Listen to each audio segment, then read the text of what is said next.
বরিশাল ভবনে আজকে আমার গন্তব্য দুর্গাসাগর দিঘি। বরিশালের নানান প্রাকৃতিক সৌন্দর্য নিদর্শনের মধ্যে বরিশালের ঐতিহ্যবাহী দুর্গাসাগর অন্যতম।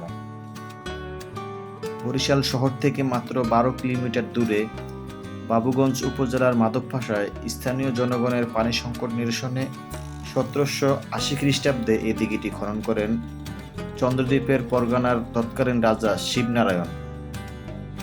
স্ত্রী রানী দুর্গাবতী একবারে যতদূর পর্যন্ত হেঁটে গিয়েছিলেন ততদূর পর্যন্ত এই দিঘি খনন করা হয়, আর রানী দুর্গাবতীর নামেই দিঘিটির নামকরণ করা হয়। দিঘির পশ্চিমে শ্রীপুর, পূর্বে কলাডেমা, উত্তরে পাংশা এবং দক্ষিণে শোলনা ও ফুলতলা গ্রাম। চার গ্রামের মধ্যস্থানে এক শুভ দিনে হাজার হাজার লোক দিঘি খনন কাজ শুরু করেন। চন্দ্রদ্বীপ রাজ্যের বিভিন্ন গ্রাম হতে প্রজারা দিঘি খননে অংশ নেয়। দিঘি খনন কাজ শেষ করতে প্রায় 6 মাস সময় লাগে। দিঘি খনন ও অর্চনার জন্য রানী রাজকোষ হতে 3 লক্ষ টাকা ব্যয় করেন। চারপাশে 50 ফুট বিস্তৃত 4টি পাকা ঘাট নির্মাণ করেন। রানী দুর্গাবতী বুদ্ধিমতী ও প্রজাবৎসল ছিলেন।